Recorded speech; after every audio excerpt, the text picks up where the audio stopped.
Okay, well, real estate professionals, friends, fans, and business partners of Carl.Spiteri and Helda Hensley and Benchmark Mortgage, just thanks for being here today. Obviously, you didn't have to be, right? You could be anywhere else right now, but you're choosing to be on this call. So we're really committed that you get some tremendous value that's going to impact your life and is going to impact your business in a big, big way.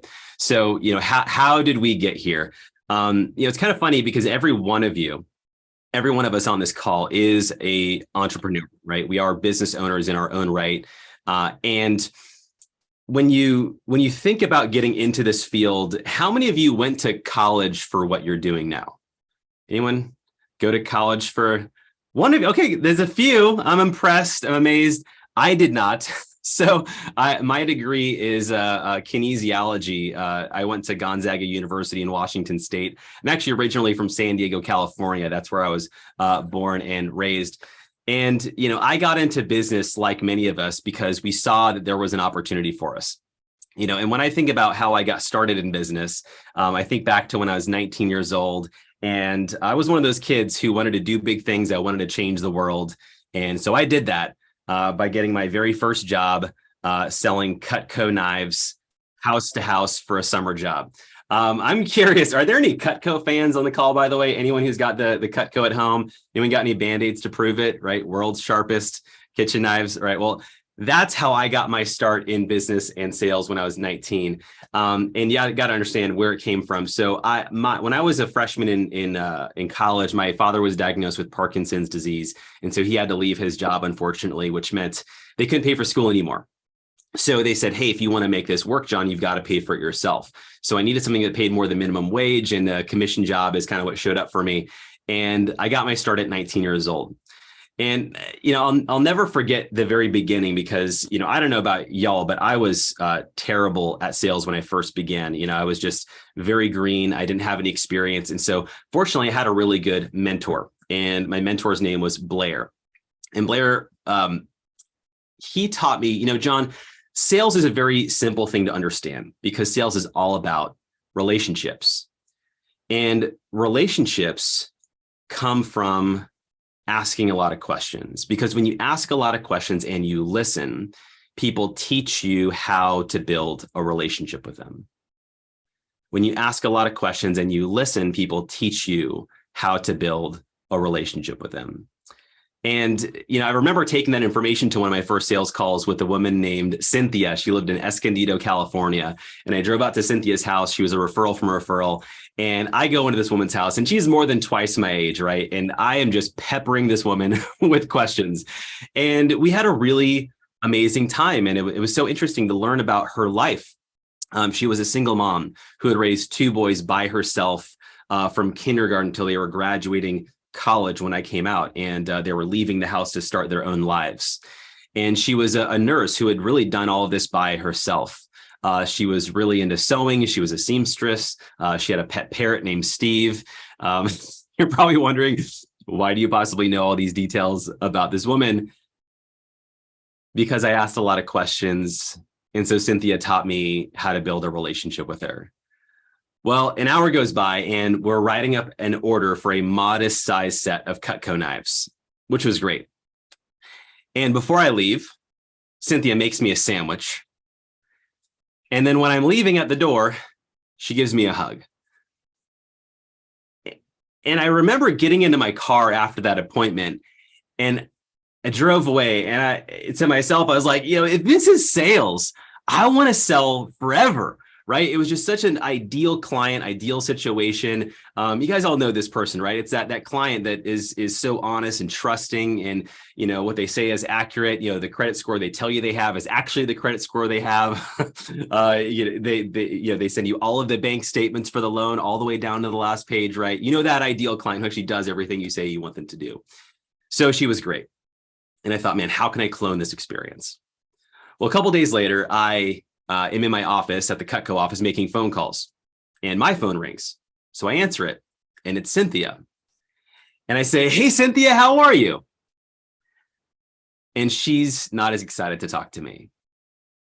And she says, John, I hate to do this, but I need you to cancel my order. And I was shocked because at this moment, no one had ever canceled anything on me before. And everybody on this call knows exactly what that phone call is like.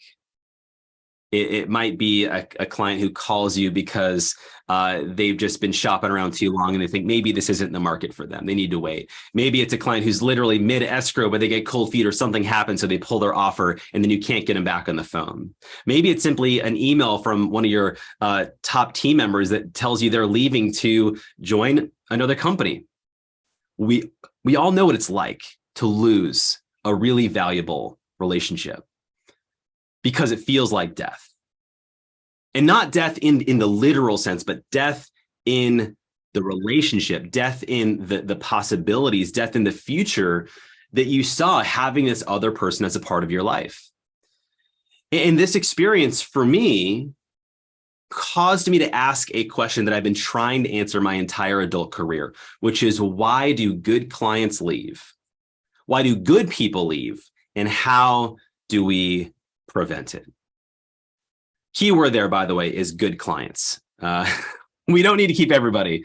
You guys all agree on that, right? You've probably had some clients that you're like, you know what, I'm okay. I'm okay if you never talk to me again, that we never do transactions. I'm totally fine if you work with my competition, right? And that's okay. Really, the goal is obviously to work with our best clients over and over and to win all of their referrals back and back again. So I hang up the phone with Cynthia. I call Cutco, cancel the order. But now I'm in a funk. And my manager comes in and he sees me staring at the phone. And he says, John, what's going on? And I said, Blair, you won't believe it. This woman called me today to cancel her order and she just bought something 2 days ago. Can you believe that? And I'm like this irate teenager. And he looks at me with a smirk, like some of y'all are looking at me right now, because if you've been doing business long enough, you realize that this does happen, correct? Would you guys agree? Like, you're in business long enough, you do lose clients, you do lose team members. It doesn't feel good, but you eventually just move on because it's an inevitable part of business. So Blair looks at me and he says, well, John, I'm curious, have you ever had a client that you presented to that just didn't buy? And I said, yeah, I mean, that happens all the time.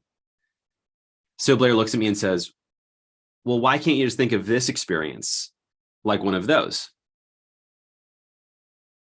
And I thought about it and I said, Blair, I'm not even upset that I lost the sale. I'm upset that I lost the relationship. It's like this connection with this woman that I got to have that I feel I don't get to have that anymore. Can any of you relate to that, by the way? Like the awkwardness that when someone cancels a deal, like how do you stay engaged? How do you keep a relationship alive with a client like that? And I said, honestly, Blair, because she was a really amazing human being. I mean, she was a single mom. She raised 2 boys by herself. She was a nurse. She had a pet parrot named Steve. I'm like rattling all these things off. And Blair sounds like, well, why don't you tell her that? And I said, tell her that? How would you like me to go about that?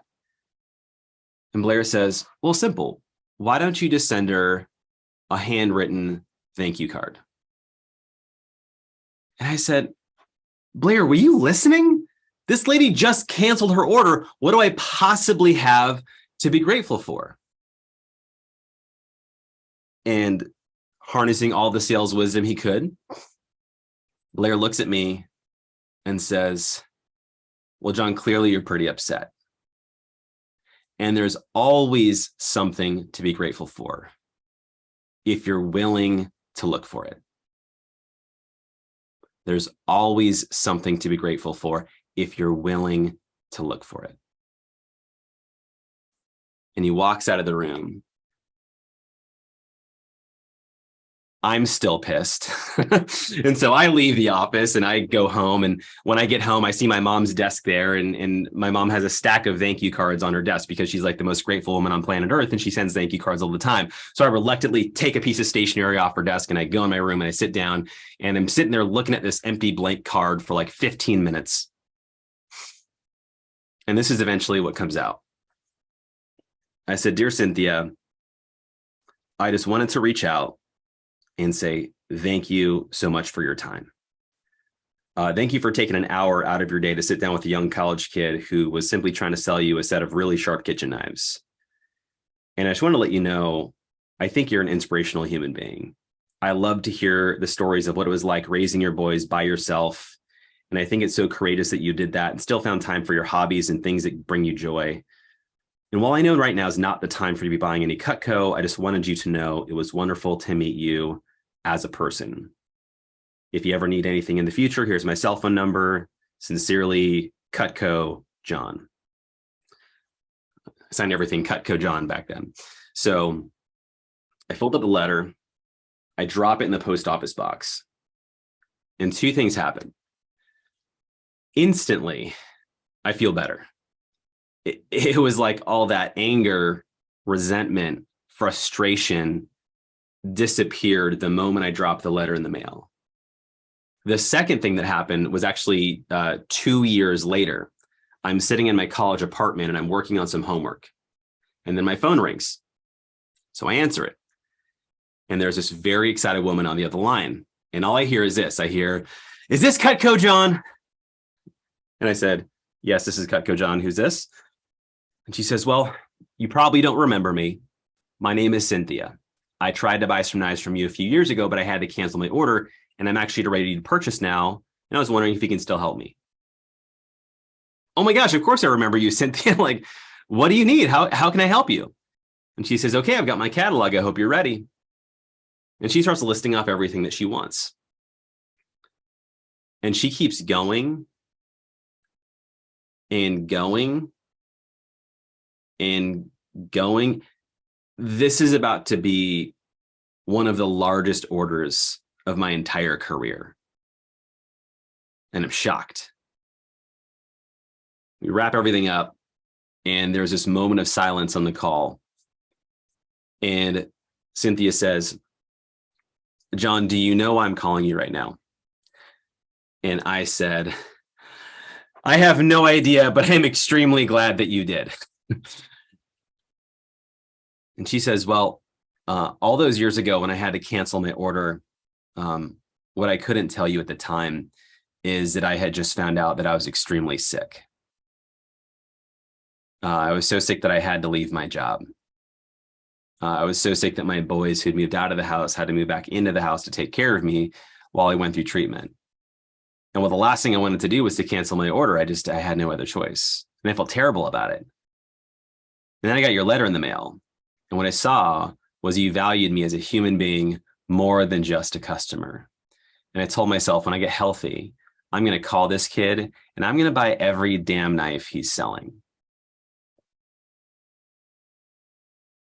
And that's what happened. Uncommon loyalty.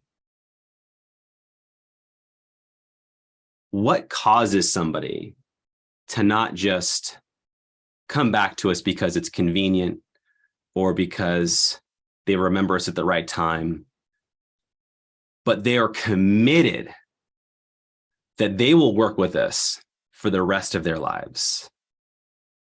What is it that causes Alabama fans to be as crazy as they are? What causes you to be as a huge of a fan of those that you love to do business with and those you love to come back with? Now, it's interesting because if you ask any business owner, what do they want? We all want the same thing, which is we want clients to always come back to us and to refer us every single deal every time someone that they know is talking about real estate. But the question is, how many people, how many brands, how many products are you that loyal to? And if we're being honest with ourselves, there's not many. Now, there might be a few, but the reality is, what is it we can do to create that level of loyalty?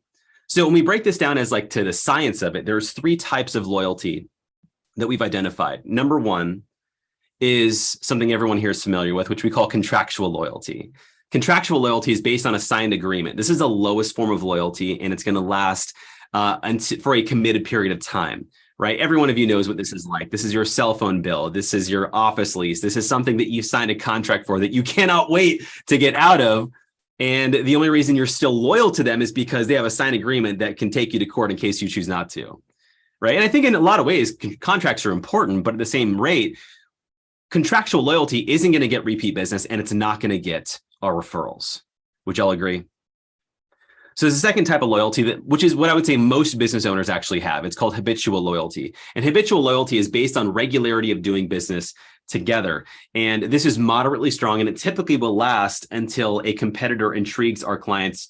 As an example, right? We all have places that we've gone on a regular basis because they do a pretty good job, and that we know where they are, and so we're just going to go back because it's a hassle to go find a new provider. And we tend to be that loyal until someone's a little cheaper, a little faster, or a little bit more convenient to where we live.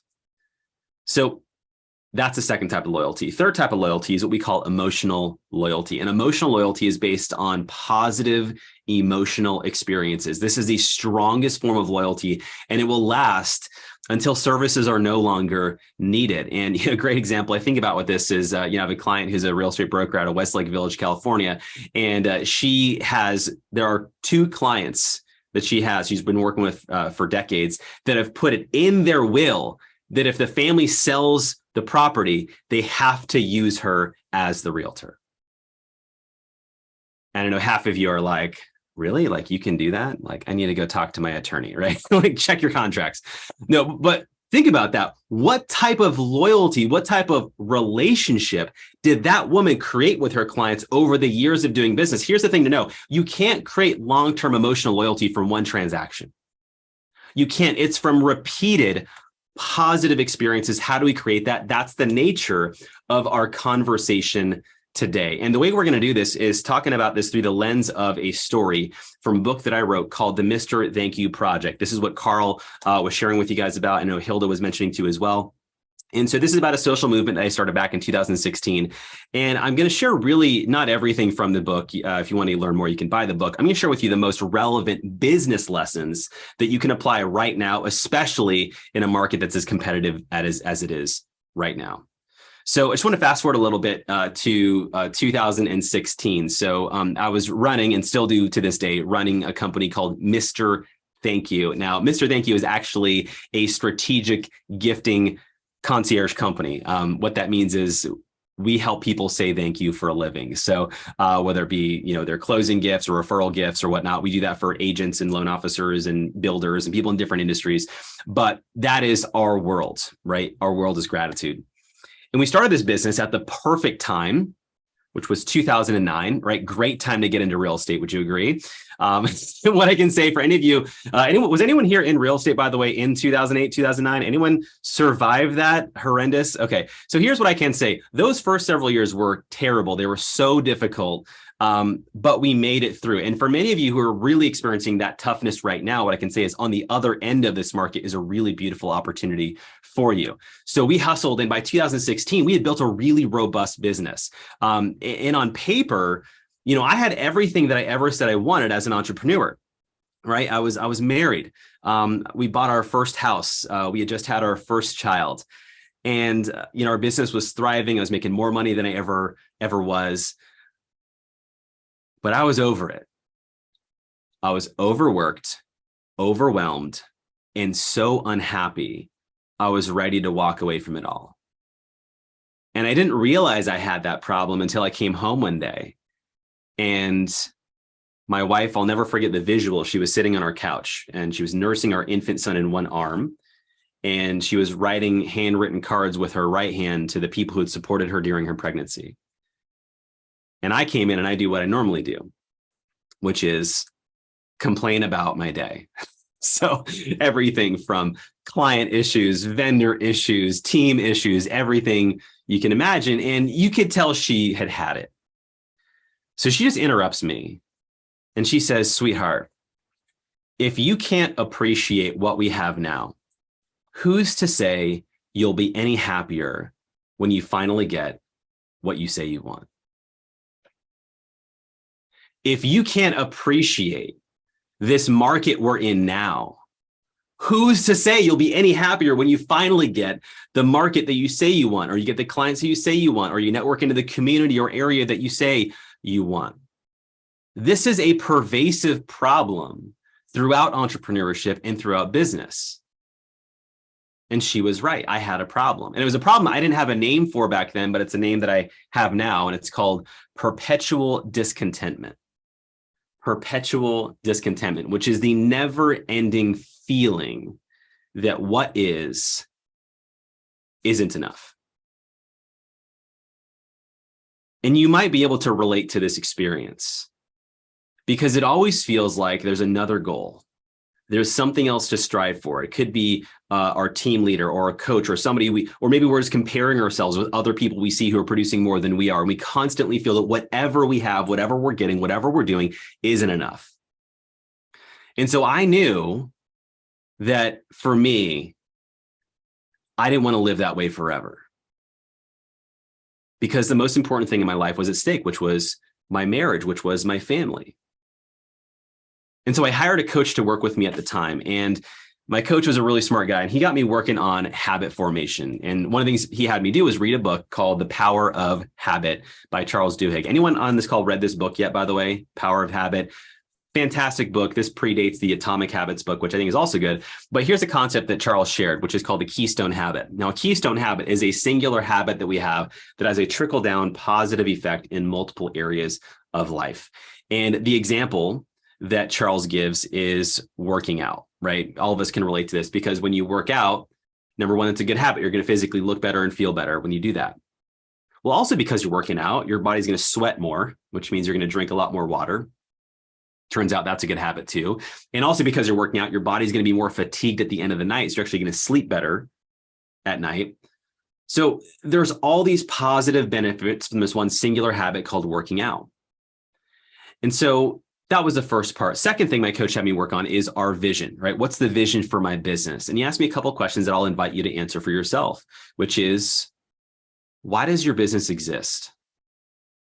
Who do you serve? What do you want to be remembered for when you're no longer doing what you do? And I really worked on this for a while and came out with a statement that for us at Mr. Thank You, our mission was to elevate the level of gratitude on the planet. And it was one of those when we wrote it down and looked at it, it felt really good. But there was a big glaring problem. And this problem shows up inside of a quote that my coach shared with me at the time, which is from Ralph Waldo Emerson. And what he says is, "Excuse me, I cannot hear what you are saying because who you are speaks so loudly." And what I love and simultaneously don't love about that quote is that it challenges us to be consistent with our word. It challenges us to not just say, hey, this is what I care about. This is what matters to me, but to literally prove it in our behavior every single day. And the issue was, if you went out and asked 100 people who knew John Israel at the time, like they'd probably like, who is this guy? They would say some nice things like driven or successful. But you know what they wouldn't say? They wouldn't say grateful. They wouldn't say appreciative, and they sure would not say happy to describe who I was. So that, how can that be? How can I be this guy who says he's about elevating gratitude on the planet, but yet I don't embody it in my life at all? So that needs to change. So we theorized this idea of what was a project, and it became known as the Mr. Thank You Project. And there were 4 specific rules for this, and I'll share those with you. So starting October 10th of 2016, I made a commitment to handwrite 5 thank you cards every day for 365 consecutive days. Rule number 2 is that every single day resets at 0. So this means I can't skip a couple days and then write 30 cards in a day. Because of course, if something's a true habit, you literally do it day in, day out, rain or shine, right? Now, the third rule was I could write a max of 3 thank you cards per any one person. And this is partially because I know myself, and I know if I couldn't think of someone to write a card to, I might write the 75th thank you card to my wife, which who knows, maybe she would have liked it. But I would imagine they would start to lose their luster if I kept writing them to the same people over and over and over again, right? Well, the fourth and final rule was that for any and every day that I missed, I would donate $1,000 to charity. Now, invariably with this last rule, people's eyes kind of open up a little bit and they're like, whoa, that seems a little extreme, don't you think? And I would agree, by the way, that was my coach's idea. I didn't think of that. But he said, hey, John, we need to think of some accountability here. And when we looked at the numbers, ultimately, here's what matters. The number doesn't matter. It could be $100, could be 1,000, could be 10,000. The purpose of having accountability is never to receive the pain, but to create the initiative to stay focused on doing what you said you were going to do. So when you do the math on this, 5 cards times 365 days is 1,825 letters of appreciation in 1 year's time. Now, you don't need to know everything that happened to realize when you make any high-level commitment like that to express love, gratitude, and appreciation every single day for a year, like you will be a different person by the end of that year. And that's what happened. It was a really remarkable year. And of course, I can't share with you every single detail, but I am going to share with you the most relevant lessons for your business. So let's dive into that right now. I want to fast forward a little bit to day 3 of the project. And day 3 was a really interesting day because I was going to the airport. Now, we still lived in Southern California at the time, and we were mid-escrow buying our house in Dallas, Texas. And so life was pretty chaotic. My wife was also 8 months pregnant, so we had that going on as well. And I was flying to Philadelphia for a short business trip. And so I got to the airport, and people asked an interesting question, which is, John, like, who are you writing all these cards to? I can't even think of 1,825 people that I would possibly appreciate. And it's a great question. And what you would discover is that there are a lot of people doing good things in the world, provided you're looking for it. And when I get to the airport, first thing I notice is that our flight's delayed. And I happen to see the pilots sitting at the Chick-fil-A across from our gate. And I remember thinking, oh my gosh, every time during takeoff, I do a little prayer for safe travel. And I mean, they've delivered 100% of the time. And I thought, geez, I've never taken the time to fully appreciate the pilots on my plane. Like, let's do that today. And then I got nervous because I had a problem, which is I don't know these guys. We've never met. How do you thank somebody that you don't even know, that you've never spent any time with? And what's really interesting when you learn where language comes from, the word appreciate comes from the Latin word appreciare, which literally means to appraise or to set the value of a thing.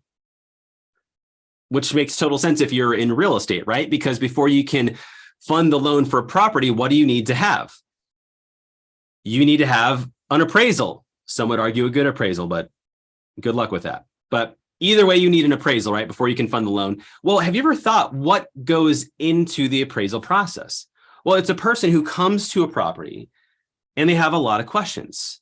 And they're asking things like, what's the roof condition? Is there any pest or termite damage?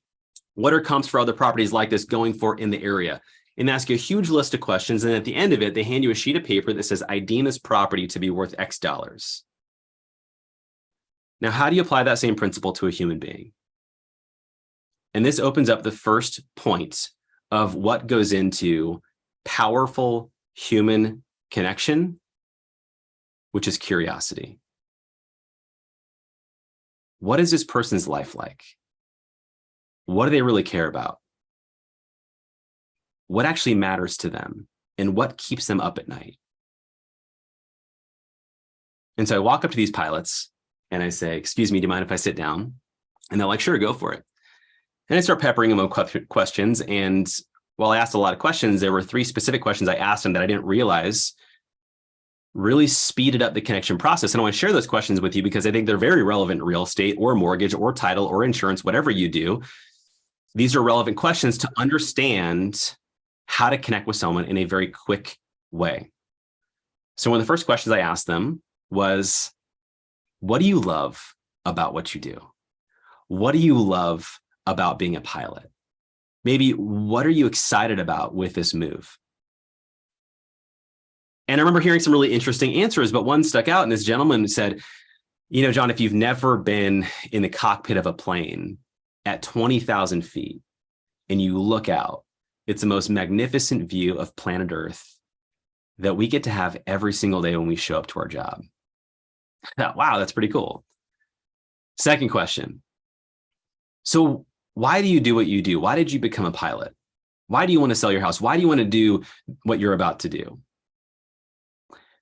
And then you started to hear some different answers. And several of them were talking about, man, I mean, flying has been something I wanted to do since I was a kid. This has been a dream job to create. Some of them used to be in the military, and this was the next opportunity for them after they got out of the Air Force, was to become a commercial airline pilot. And I thought, wow, that's pretty cool too. Then I asked them a third question, which was, what's the hardest thing about what you do? What's the most difficult thing about being a pilot? What are you most afraid of about getting this loan, about buying this house? What are you concerned about? And then you start to hear the energy change at the table. And everyone starts talking about all the things that they miss back at home. Birthdays, special events, anniversaries, kids' plays, baseball games. And then one of them actually gets really excited. And he says, actually, but this year, this is the first time in 20 years that I get to be home for Christmas.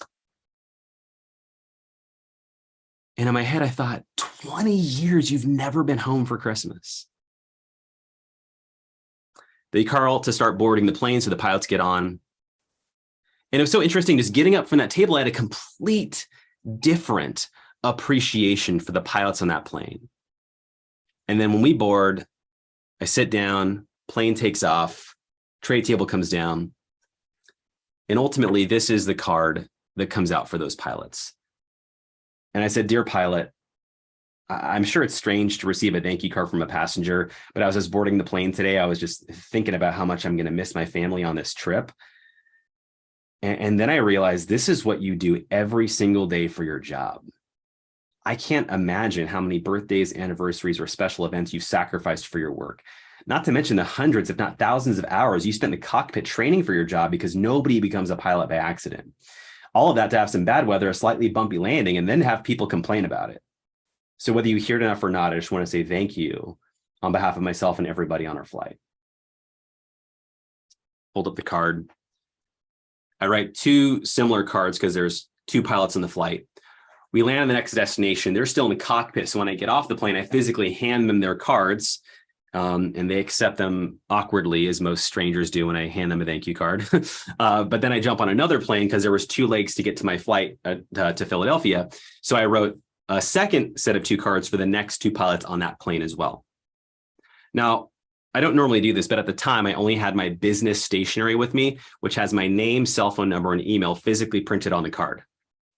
This is what was crazy. Within 24 hours of landing in Philadelphia, 3 out of those 4 pilots personally contacted me to say thank you for the card that they received.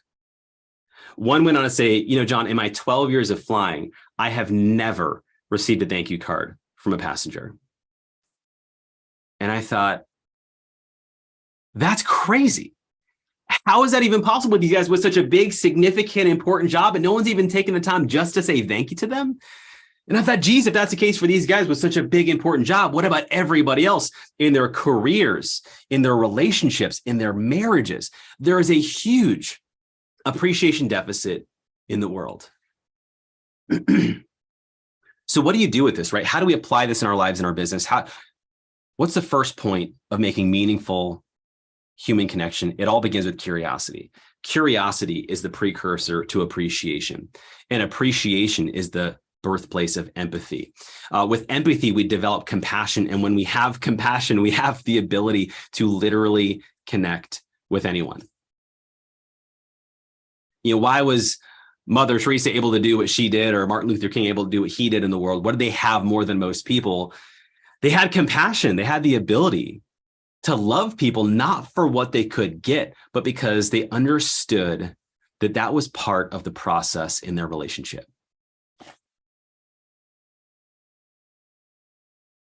So that was day 3. You can imagine 362 more days of a project like this. And, you know, I can't proclaim that every day was as epic and prolific as day 3, but it was a really interesting year-long project. And, you know, it's funny because I get to speak to a lot of different business audiences around the country, and invariably, you know, someone asked this question, and I appreciate it because I understand where it comes from, but people are like, well, you know, John, I love this concept, right? Be more grateful, be more appreciative, totally for it. But I have to ask you, what is the ROI of gratitude? Fair question, right? And so I always respond to them with my own question. And I simply ask them back, what is the cost of taking people for granted? How much does that cost you in your life, in your business, in your relationships? Because I bet if we actually monetize that and the impact that that has had in your life and in your business, there is a monetized component to it. And how many of you on here, by the way, know that the easiest people for you to take for granted are those that are closest to you? How many of you know that to be true for you, right? 100%, I'm guilty as well. For me, when I think of who matters most, right, to my life, even especially to my business, it's my wife, right? My wife, Monica. We've been married for 12 years at this point. And, when I think back to the project, it was about 2 months into the project, and I had this epiphany where I realized, oh my gosh, I have written hundreds of cards to pilots, flight attendants, waiters, waitresses, CEOs of companies, clients. And I thought, oh my gosh, I haven't even written a single letter to my wife.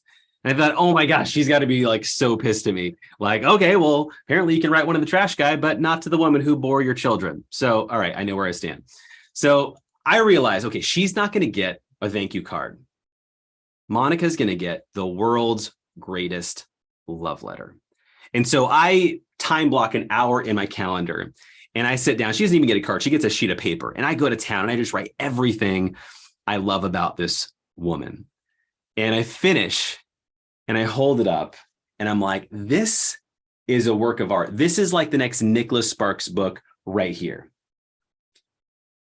That was a Notebook reference for the 5 of you who got that joke. I appreciate you laughing. But point was, I had this letter, I put a lot into it, and I wanted her to feel how much I loved her. So I left the letter where I knew she would find it, which is next to her coffee. So we have a coffee routine in our house. So just to set the stage a little bit, we had officially moved from Southern California to Dallas, Texas, brand new house. I mean, we had nothing, right?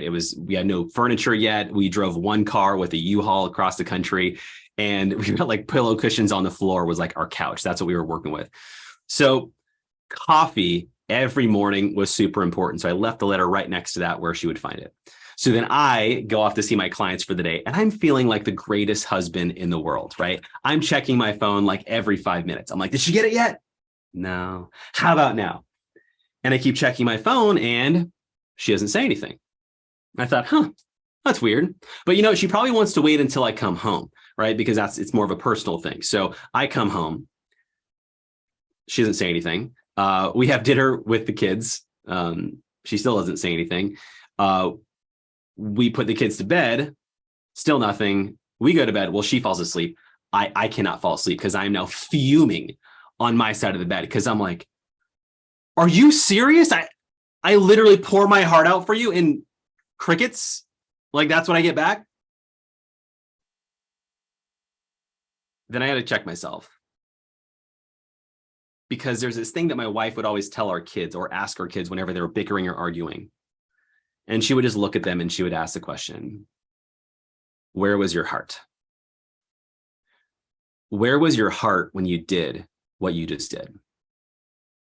And the interesting thing, running a strategic gifting company, by the way, we're all about gratitude and generosity. But you know what upsets one of our clients more than anything? Tell me if you can relate to this, by the way, is when they spend really good money on a gift, they give it to somebody, and that person doesn't say anything. Can any of you relate to that, by the way? You buy a really nice gift for a client, for a wedding or something. You're like, how about a freaking home warranty for you? And I didn't even hear back about that, right? So we all experience that. But when you understand, and again, learning definitions, the word generosity is something that is given freely without expecting anything in return. And the moment we create an expectation of what we should get from what we gave, we transactionalize the relationship. Something to think about, and this is a second point of what it takes to create deep, meaningful, emotional connection with another person, is it requires vulnerability. Vulnerability is simply defined as a willingness to be harmed. removing the shield, opening yourself up, doing something kind, doing something generous, doing something helpful. And it's actually in that opening that there is the ability to make a meaningful connection.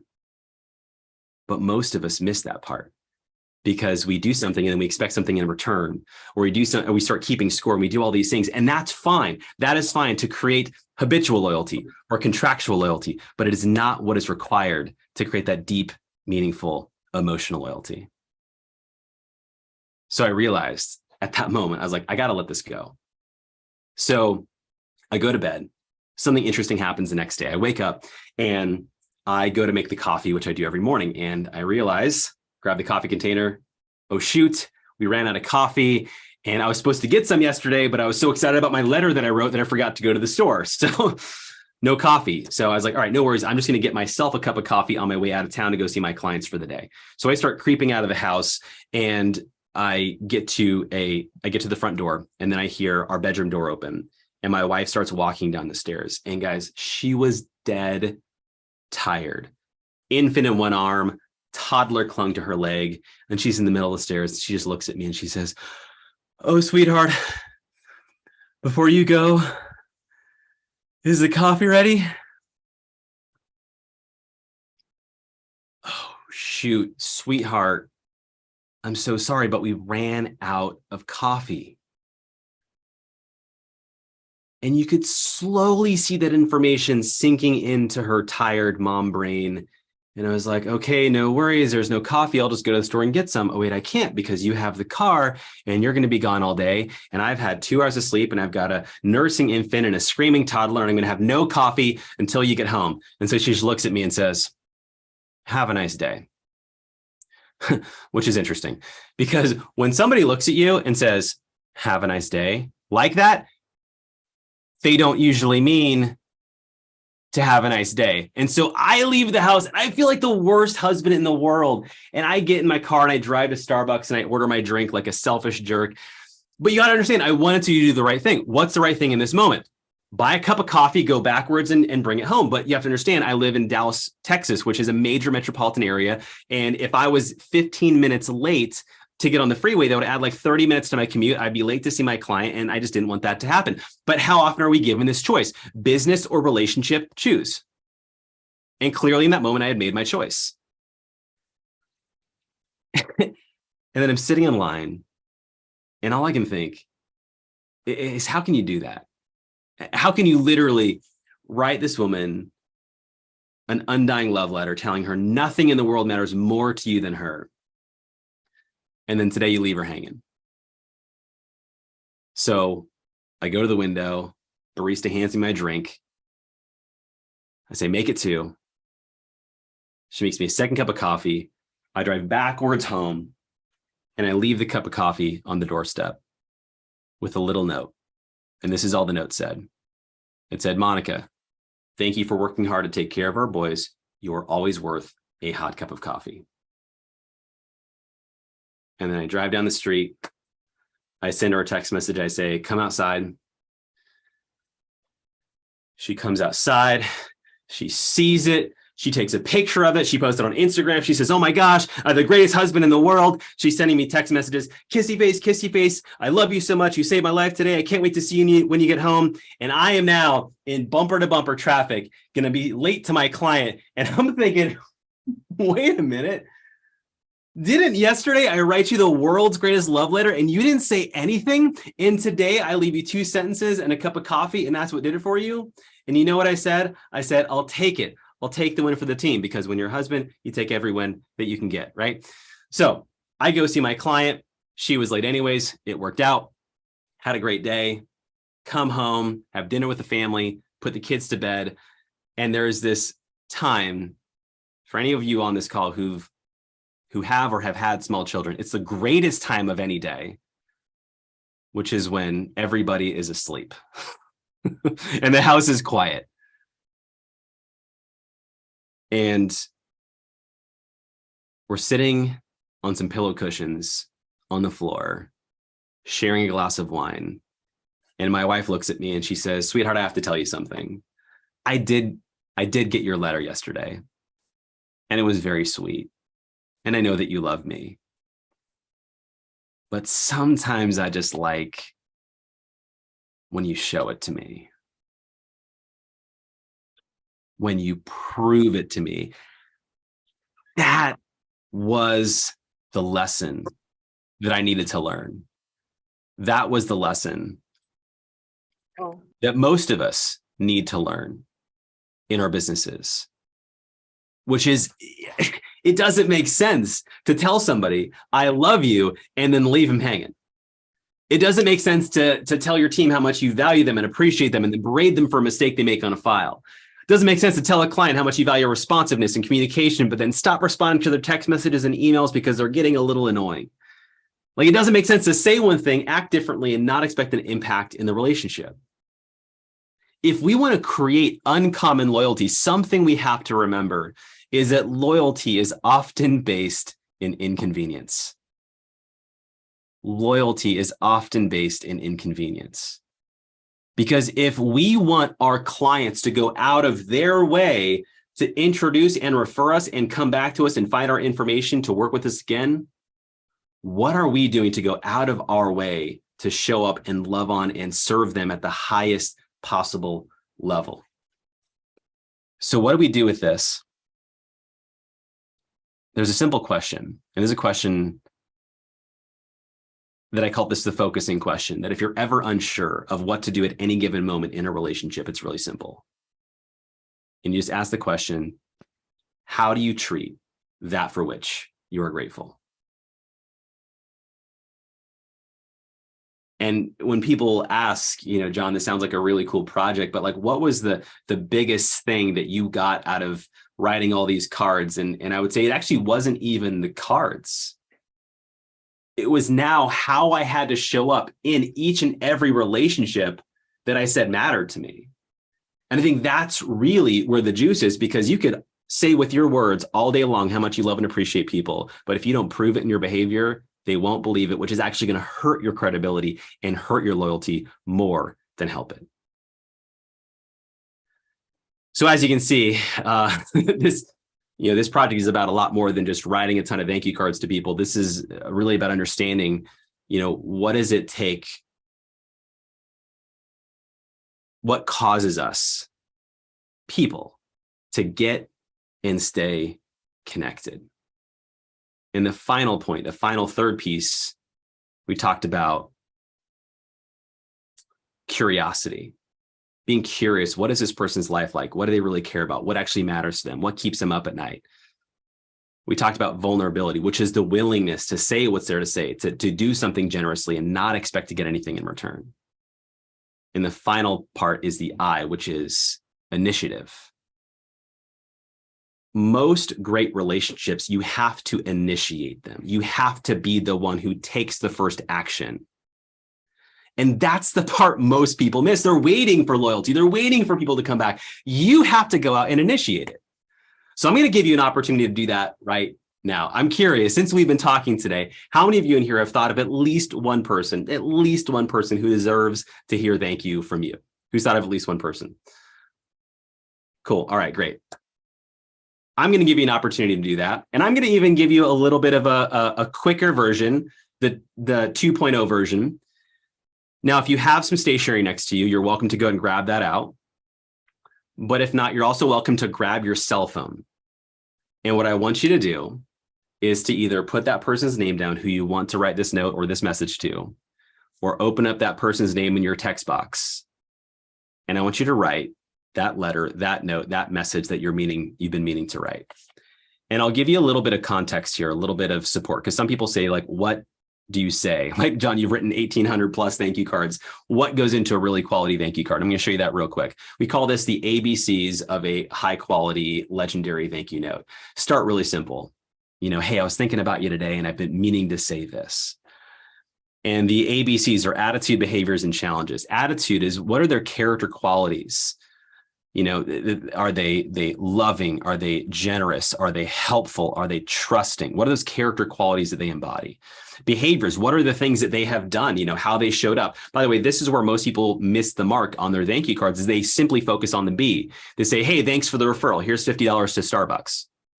right? Hey, thanks for this thing. Hey, here's let me buy you off a little bit, right? Hey, thanks for the wedding gift. Hey, here's a card for that. Do you save any of those? How many of you, by the way, actually have a really thoughtful handwritten thank you note or letter that you've received that you still hang on to, you still have to this day? Yeah, I bet it's more than one sentence. So I'm going to invite you to write that note right now. The C stands for challenges, right? Challenges is, I think this is really relevant from the pilot standpoint, because I didn't just put like, hey, thanks for getting us to the destination safely. I said, hey, thank you for all the things that you go through in being a pilot and still getting us to the destination safely. So those are the ABCs of legendary thank you note. So I'm going to go ahead and give you a couple minutes to go ahead and do that. And then we're going to wrap up, and then we're going to go to Q&A. So we're going to let Carl and Hilda lead that. But I'm going to go ahead and give you a couple minutes to go ahead and do that right now. And this is the key part. So stick around. We got a couple final things to wrap with. And I'm going to give you a couple minutes starting right now. Go ahead and begin.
All right, give you about 30 more seconds on that. If you need more time, you're welcome to take as much time as you want after.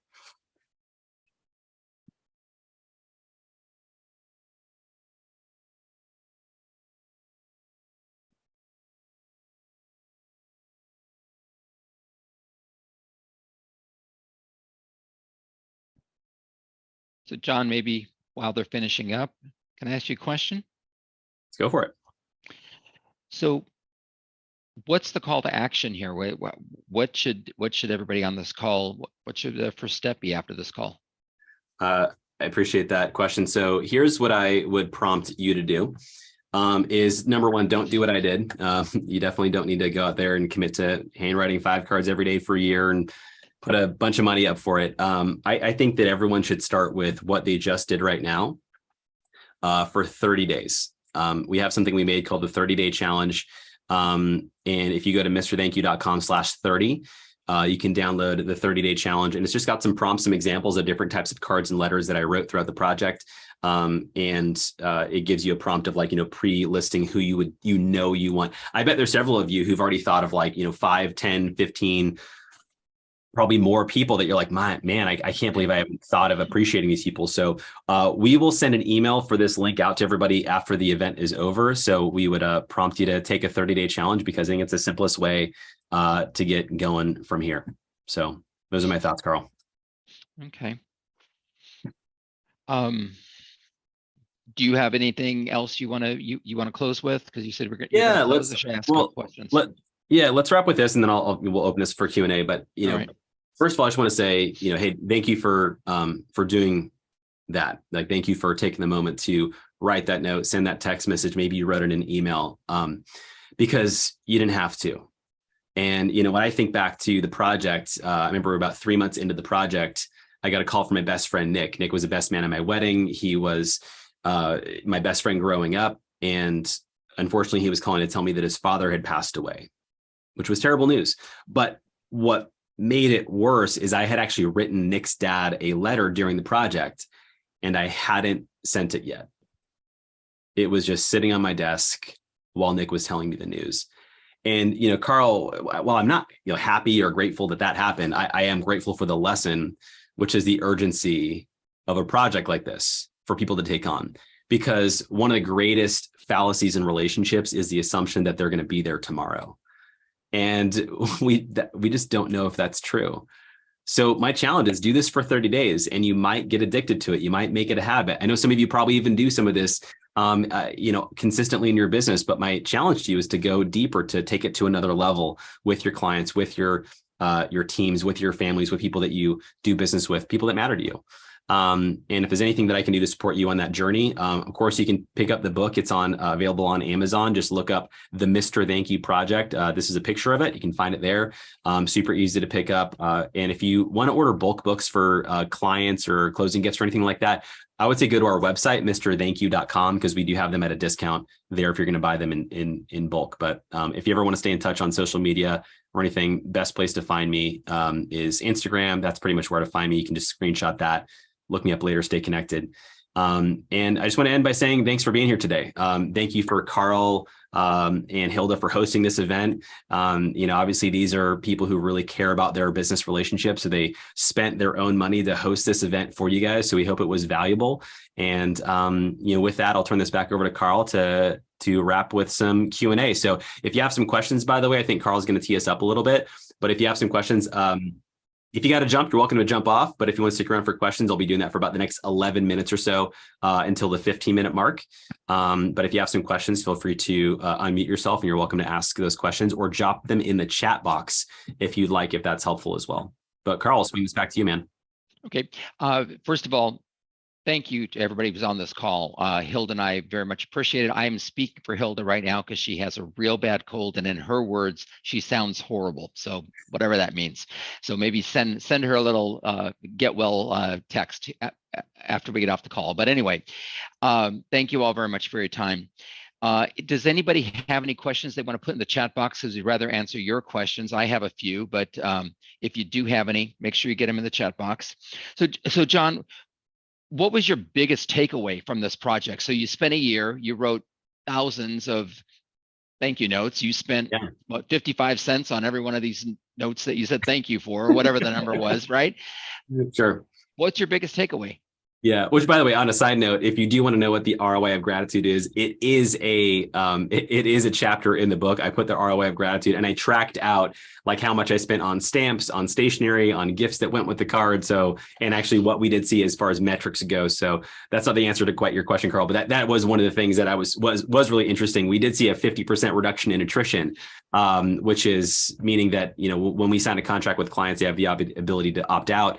And ultimately, we had a 50% reduction in that because we noticed that after we sent a thank you card, it retained them. It was just a really interesting thing. If they had a problem, they were more prone to call us versus just cancel indirectly. So that was kind of a side note. I think for me, the biggest unexpected takeaway was really learning the concept of how gratitude can be applied to painful life experiences. And a great example of that was, so this was 2016 and 17. I'm a graduate of Gonzaga University, really great basketball school.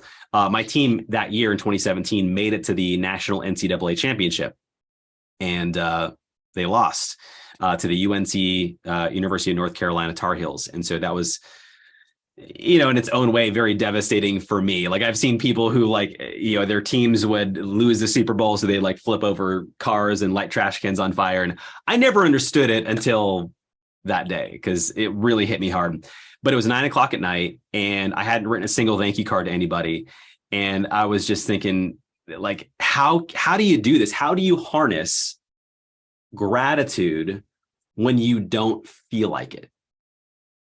Right? That's really the concept here. And one of the best definitions I learned of the word gratitude, which I write about in the book, but it's from Dr. Robert Emmons. He's the foremost researcher on gratitude as a competitive advantage. He teaches at UC Davis in California. And he says the best definition of gratitude is the emotion one feels when you receive a gift or experience something as a gift. So what does that mean? What does that mean? Well, when you receive a gift unexpectedly, that feeling you have, that's gratitude. Another way to experience that is to perceive something as a gift. So an example most people can relate to is think of an early relationship that you had, maybe in high school or something like that, that ended and it wasn't good, right? How did you feel in that moment? Angry, upset, hurt. And now with time and perspective, you can look back on that experience and feel gratitude, because you can be like, oh man, I'm so glad that happened.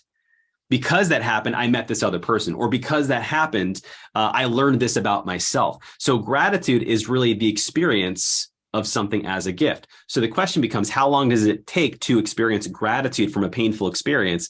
And the answer, Carl, is how long it takes you to find the gift in the experience. For me in that moment, when my team lost the national championship, I was really drilling down, like, what is there possibly to be grateful for here? And it was like this moment, this flash where I said, gosh, I didn't just watch my team lose the national championship. Like, I just watched arguably the best team in my school's history. Like, this deserves to be celebrated. So I committed from that point, I was going to write a handwritten card to every member of the Gonzaga men's basketball team and the entire coaching staff. And that's what I did over the next 2 weeks. And I looked up like newsreels and sports clips, and I was very specific about what they did to contribute to the team. And it was really this crazy experience, Carl, that it didn't take months, weeks, or days. It was a moment to find the gift in that experience that transformed it to be one that was actually very joyful. And so I sent all these letters out. Don't remember how much it was in total, like 10 or 15. What I didn't expect, Carl, was about a couple months later, on my birthday, May 21st, my wife and I go to dinner, and she hands me a letter, a note that came in the mail. And she says, oh, by the way, this just came for you in the mail. And I'm holding it, and it says addressed from Gonzaga men's basketball. And I'll show you what was inside of it. So if you can't see, by the way, I'll change my camera for a second here. So what's behind me, people say, is that sticky notes? You trying to find a serial killer? What do you got going back there? But the reality is this is my gratitude wall. So this is anytime someone sends a thank you card or a letter, I read it and I put it up on my wall. And this is in my office every time I show up to work every day. But this is a letter. This is a letter from Mark Few, the head coach of Gonzaga men's basketball, thanking me for all the letters that I wrote to the team, thanking me for being somebody who showed up with hope during a very challenging time. This guy makes tens of millions of dollars a year. And he took the time to reach out to a fan who showed up for him during a challenging time. This is hands down one of the greatest things I got out of that whole year-long experience. And I couldn't have asked him to do that. I couldn't have paid him to do that. And I think that's the impact that something like this has, is that it activates something very visceral in people, which is that we're all our greatest critics. We're all finding out, we all know our greatest faults. So when somebody stops and takes a moment to acknowledge what's good inside of us, it activates something that we want to keep that person around. We want to keep them in our lives. So that was what I would say is a very unexpected thing that came out of this experience. So thanks for that question. All right. So one more question. I'm dying to know. We're all business people on the call, right? So before the fame and fortune of Good Morning America and Fox News and all, before your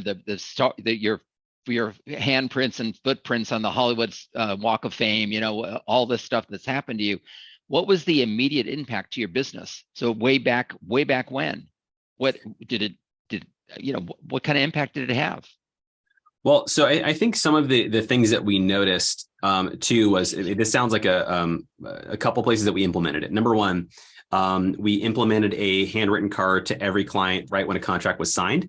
And one of the things I mentioned a moment ago is that we noticed that immediately reduced I couldn't tell until the end of the year, but we track all of our metrics. So we track cancellations, and we had like a 4% cancellation rate of all of our clients throughout the year.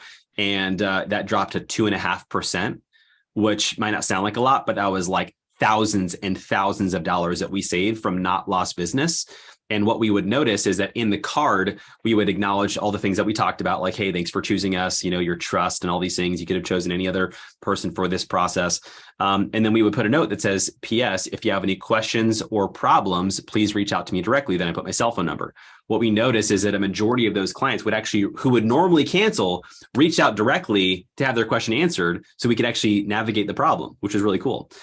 We also implemented this to a couple of things. We implemented it with all of our top clients. We noticed that we would send it out right post transaction, and we would discover that several of them would wind up sending us a referral relatively quickly.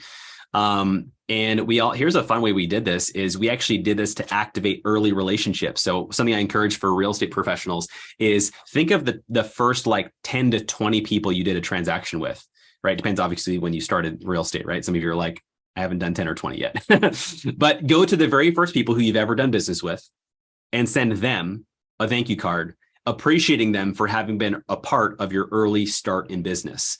And what we found that was really interesting with that, it would activate a lot of conversations that people would reach out and say, oh my gosh, I got your letter in the mail. Hey, that was so great. Would love to grab coffee or lunch sometime. Then we would get to revisit, re-engage with them. We got several deals that came out of that. And again, that wasn't the goal. It has to be something that's given freely, not expecting anything, but it's amazing how much actually shows up when you do it that way. So those were some of the immediate things we saw that impacted our business for sure. Okay. Well, we're coming up right around 11:15 or 15 after the hour, I guess a little later than for you, John. But if there's no other questions in the chat, and I think you've answered all my questions. I can't thank you enough. Yeah, I have one more thing for being here. Yeah, go ahead. One more thing to wrap with. So this is something interesting that we always do a little bit. And you guys know what the 5 love languages? You guys heard of that? The 5 love languages. What are they again? It's like words of affirmation, physical touch. What is it? It's like quality time, gifts, words of affirmation, right? Those are 5. Did you know that there's a 6th one? You guys know? And actually, after talking to Carl and Hilda, it's actually their love language, which is referrals. They feel love when you send them a referral. It is like it just fills them up. They just have this experience of like, oh my gosh, like they actually love me. So anyways, he didn't pay me to say that. That's just something I like to throw in there because obviously these guys work super hard to pour in and create events for you guys. And so we hope you had a great time, and please send them some business and reach out to us if you have any questions. If you feel this is a relevant message for any groups or organizations you're a part of, feel free to put in a speaking request on our website. We do send a survey out. So if you get that survey from the event, please take a couple of minutes to fill that out. That would really help us in getting some feedback and also getting to stay connected with you as well. But that's it. Anything else, Carl? That's it. I just want to thank everybody again. Happy New Year, and let's go get them. All right, cool. We'll see you guys later. Get better, Hilda.